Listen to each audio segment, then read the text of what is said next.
ناد إريترا ناد سدتاي عمد عموت الميت تبيتاي عمل بينغي السراور الدموي مفزع اللوني بزول عمي ناس الناس كوينو كيلو وقت الدعمة لو بفرد ميخو تدعسو سقرم ناس الناس كوينو كيلو وقت الدعمة لو بفرد ميخو تدعسو سقرم عند زبخاتي نايكس بي كبري دعرو وعلانا نصبك فخري وشبت ناس النت نفسه من قدلي بولونيا لنا كما يتمان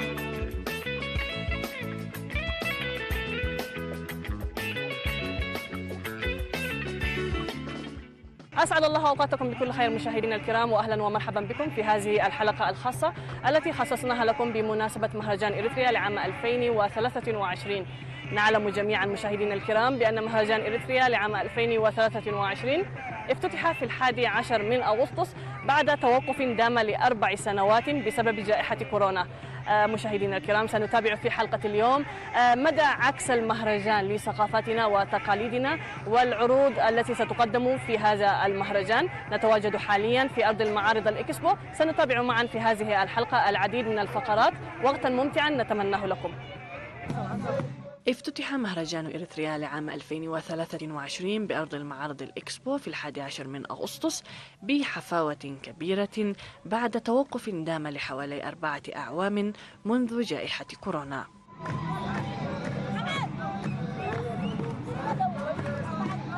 للمهرجانات الإريترية دلالات ومعان ثمينة تعبر عن وحدة ووئام الشعب الإريتري أينما كان، كون أن الشعب الإريتري ينظم مهرجانات في كل أنحاء العالم كل عام، وذلك للتجمع وعكس القيم السمحة والتقاليد الإريترية ولتوريثها إلى الأجيال المتعاقبة.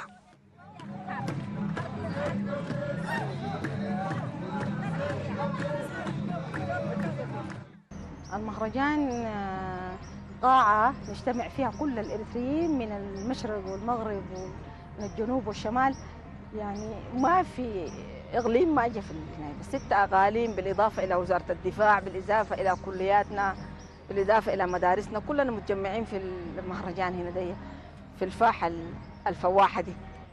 الحتة دي المساحة دي احنا بتعني لنا كثير، يعني بتعني لنا الحب، بتعني لنا الوحدة، بتعني لنا الوئام، بتعني لنا التجانس، بتعني لنا العدالة الاجتماعية، بتعني لنا كل شيء. من هنا نحن نعكس للعالم أجمع، مش للوطن فقط، نعكس للعالم أجمع مدى وحدتنا، مدى حبنا لبعضنا، مدى مودتنا الموجودة، وهي يعني أكثر ثروة موجودة في بلادنا هي الوحدة والمحبة الموجودة بين القوميات ال9 والأقاليم ال6. هذا لنا شرف للشعب الإريتري يعني كثيرا. أولا الوحدة والوئام، ونتشرف به ونتلاقى مع القوميات مختلفة، و9 قوميات في مكان هنا، ونتبادل بعضنا عن بعض آراء والتقاليد والعادات بالفرحة والسرور، ونعرف كثيرا ما كنا نعرفه زيادة التعرف. هذا المهرجان يعكس لنا وحدة الشعب الإريتري. عامة المهرجان هو يعني شيء أساسي وضروري بالأخص يعني للشعب الإريتري عشان يتلموا مع سوا، زي يعني أنا زي نتلم في الأسرة في مائدة، دي مائدة يعني نتلم فيه كأسرة واحدة، نحن الشعب الإريتري كأسرة واحدة. فمن ضرورياتها وخصوصياتها بعد 4 سنة تقريبا في 4 سنة قاعد نحتفل بسبب جائحة كورونا وبعد الأوضاع بسبب المرض، لها هدف كبير، وهو الهدف هو الناس ده كله قاعد تتلم لشنو؟ أساس الاتحاد. قبل كل شيء هو أساس الاتحاد، الشعب دي يتلموا مع سوا، يشوفوا بعضهم ويتبادلوا في الآراء وفي التراث وحاجات كثيرة. في يعني أنت الشيء اللي ما عندك تلقاه عند غيرك يعني في القومية الثانية. فدي أساس الاتحاد. الشعب دي تتحد على أساس دي، لأن لو ما عندك حاجة تلمك ولو ما عندك بيت تتلم فيه ما تتحد، أي واحد يمشي بطريقته. فدي أحسن شيء وأحسن فرصة سانحة للشعب الإريتري عشان يقابل وجه لوجه ويتبادلوا الآراء والتراث ويقووا اتحادهم، والعالم برضه يعرف إنه الشعب الإريتري هو شعب واحد متحد ما عنده أي عداوة داخلية وإلا المؤامرات الخارجية. والعالم برضه لازم يعرف إن الشعب الإريتري شعب واحد وشعب متحد، ويتلم في هذه المناسبات عشان يشرح ويعبر عن اتحاده وعن قوته وصلابة العلاقة بين القوميات الإريترية التسعة.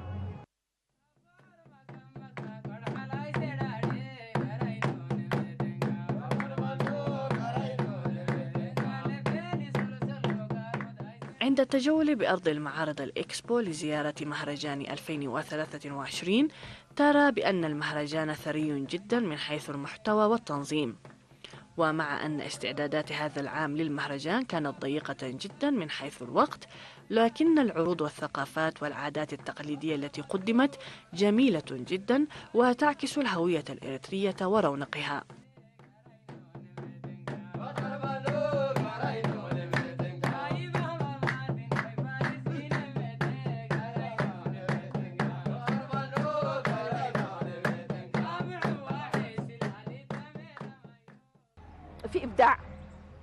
في إبداع فريد يعني، وفي ناس يعني أدوا غفزة كبيرة يعني في عرضهم للأشياء اللي موجودة عندهم.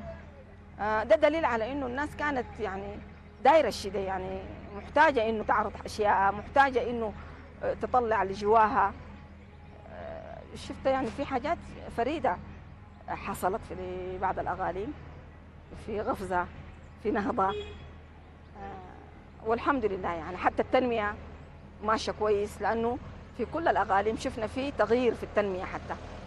لذلك يعني نحن في وضع كويس، بالرغم من إنه كان مجابهة في الدفاعات ومجابهة في الأمراض ومجابهة في أشياء كثيرة، بالرغم من كده نحن ما انكسرنا، نحن موجودين وشغالين. حتى من الناحية السياسية المهرجان يعني لنا الكثير، يعكس للعالم إنه نحن مستقرين. لذلك يعني أنا بشوف المهرجان ده مهم شديد، والحمد لله إنه بقى في الوقت ده، وشوق شديد من المجتمع للحتة دي.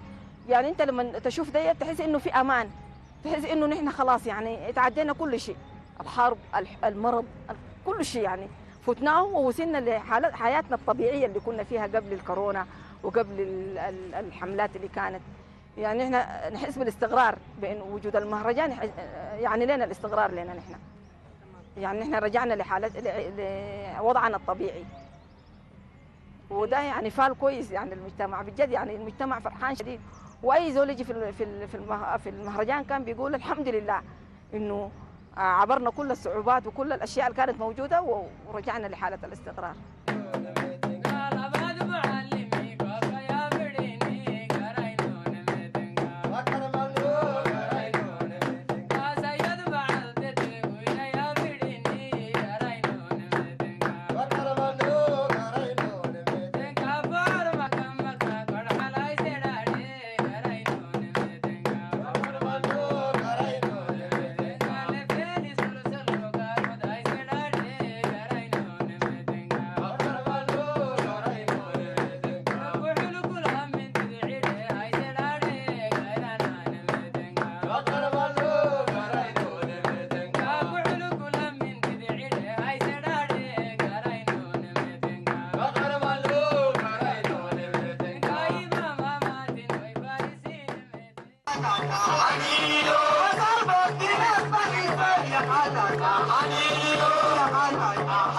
نحن جينا من أقليم شمال البحر الأحمر من منطقة وديلو، الإدارة شعب. قوميتكم؟ قومية الرشايدة. والله نحييكم ونتشرف بمهرجان إريتريا. في السنين السابقة كان شوية تأخر، والحمد لله على السلامة الحين إن شاء الله. مهرجان جميل جيد جدا ممتاز، والحمد لله استقبلونا بتهاني وإن شاء الله بنجاح. وهذا بيت الرشايدة، نحن جالسين في بيت الرشايدة، قومية الرشايدة سابقا قبل 100 وكم سنة كده. زي ما تشوفي كده هذا بيت شعر، بيت شعر، هو بيت شعر سابقا يعني كان يعملوه بالشعر نقول. عندك هنا كان في قديم الزمان كان يزرعوا البرجيق، الحبحب يقولوا، نحن نقول الحبحب. وعندك الدخن، وهذه ملابس زي ما تشوفي ملابس الرشايدة سابقا كان التكة والقناع والمنقب والقرف. نحن قومية 9 قومية. نحن القومية معنا قومية التقري، قومية العفر، قومية الساهو، قومية الرشايدة، مع كمان الدحل. هم جماعتنا في الدحل، هم رشايدة في الدحل. يعني هنا عامة في إقليم القاشبركة يعني تقريبا في 9 قوميات، لكن نحن مثلنا ب4 قومية، قومية النارة، قومية الكنامة والبيداويت، وقومية التقري. التمثيل حقنا بال4 قوميات دي. وهسه القوميات ال4 دي كلهم عندهم يعني ثقافة عامة. عندنا البيوت الأسرة جبنا بها موجودة في كل القوميات.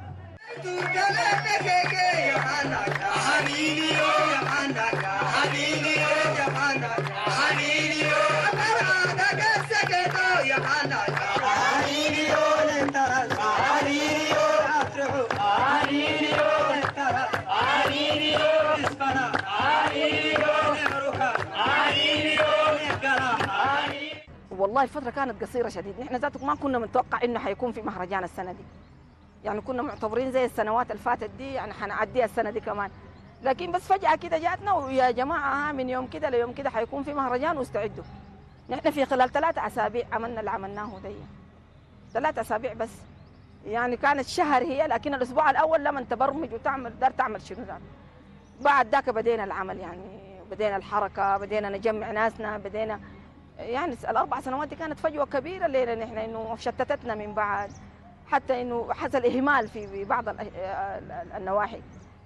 فالحمد لله إنه اتمكنا نعمل شيء، لأنه شنو في الروح جوا، يعني دايرين الشيء ده، ولأنه دايرين إنه وقت ما تنادي الناس تجيك، الفرق الفنية، الشعب الدار يعرض حالته المعيشية وحالته الهناية، مشاريع التنمية، كلهم دارين يعرضوا، دارين يوروا انه في شيء، وكانوا حاسين بانه في شيء ناقص في حياتهم. يعني المهرجان ده جزء من حياتنا هو.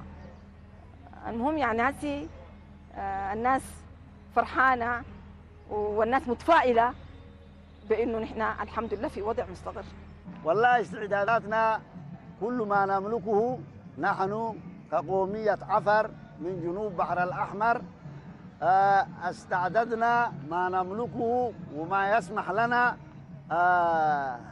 ظروفنا أو مقدرتنا اللي تسمح لنا، كلنا استعدنا وجبنا هنا لكي نعرفها مع القوميات الأخرى الباقية، واستعدنا لها، مستعدين جينا لها معنا.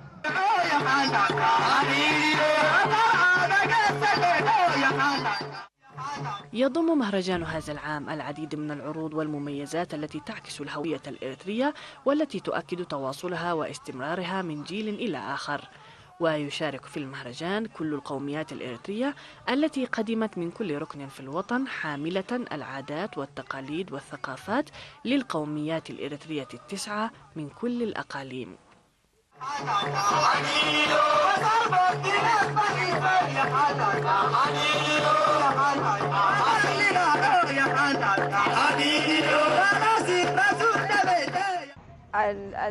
المهرجان نحن نعتبره جسر بين الأجيال، الجيل القديم والجيل الجديد. من خلال الجسر ده نحن ننقل العادات والتقاليد للجيل اللي بعدنا، يعني للجيل الجاي. نعم، دي فرصة سانحة في توريث للأجيال، يعني توريثهم القيم والعادات والتقاليد التي تتوارث من جيل إلى جيل آخر. لولا وجد هذه الفرصة ما كان يعني انتقل هنا. حتى أنا هنا وصلنا في مرحلة الشباب ووصلنا في الأبوة اللي هنا برضو بورانا برضو اليجو. هنا هسه قدرنا قاعد نشوف وهنورث لأولادنا برضو إن شاء الله يحصل لهم هنا فرصة سانحة زي ده، هيجي يشاركوا ويتبادلوا في الآراء وفي التراث وكل الأشياء الموجودة اللي تقوي علاقة الشعب الإريتري في بعضه وكل ما قوة العلاقة بين الشعب الإريتري زادت القوة للدولة وزادت استمرارية الدولة، وعلى هذا الأساس تستمر الدولة وتستمر الشعب الإريتري كشعب وكدولة في هذا في القرن الإفريقي، سواء كان في العالم. يعني وجوده كله يعتمد على ترابط هذا الشعب وعلى وجود مثل هذه الفرص والمهرجانات. هذا نرسها هسه معانا شباب من مختلف القوميات يجون هنا في المحل ده يسألونا، حتى أولادنا من أولاد قومية ده أنا أنتمي فيها من قومية عفر يجونا، وبقية القوميات التسعة ده كلهم يجوا هنا، نحن نرثهم هم يورثوا. أيوه.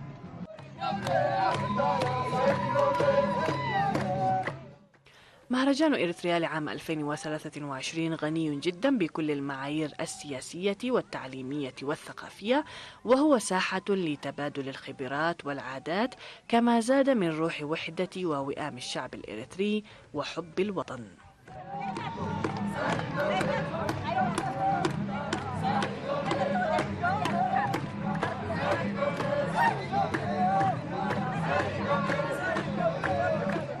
أنا بس بهني الشعب الإريتري بأنه وصلنا للمرحلة دي، والحمد لله إنه تعدينا كل المصاعب وتعدينا كل الأشياء اللي كانت موجودة قدامنا ووصلنا اللي وصلنا له ده، وبقول للعالم أجمع إنه نحن موجودين وحنكون إن شاء الله. والله رسالة المهرجان أنا أقول له للشعب الإريتري الأب العظيم، هذا الشعب العظيم نحن نفتخر ونعتز بهذا الشعب بوحدته بكلمته المتماسكة. نحن نقول كل مرة وأعداؤنا كثيرة، نحن قليلين لكن من الكثيرين أفضل، نحن بكل شيء. هذا بوحدتنا، وانتصرنا بوحدتنا وسوف ننتصر، وكذلك أي من يعادينا، وهذا رسالتنا.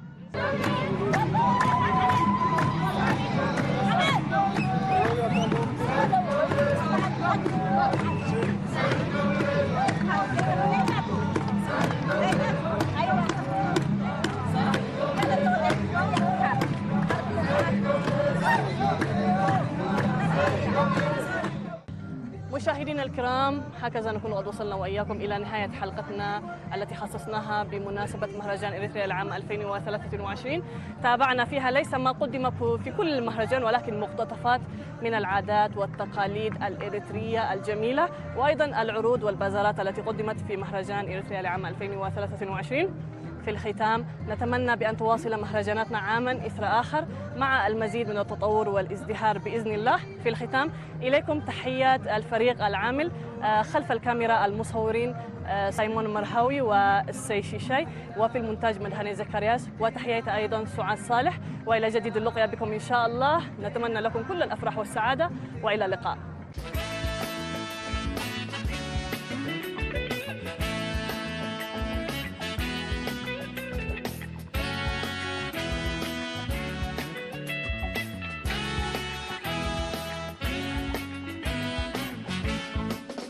عد إريترا نادى سدتاي عمد عموت الميت سبيتاي عمل بينغي السراور الدموي ما تزعلوني بزون وعمي ناس الناس كوينو كيلو وقت الطعمة لو من برد ميخو تدعسو سقرما ناس الناس كوينو كيلو وقت الطعمة لو من برد ميخو تدعسو سقرما عند زبخاتي ناي كسبي كبري دعرو وعلانا نصبك مخري وشبت ناس النت نابزبه من قدلي بولونيا لونا كيف ناي يتمان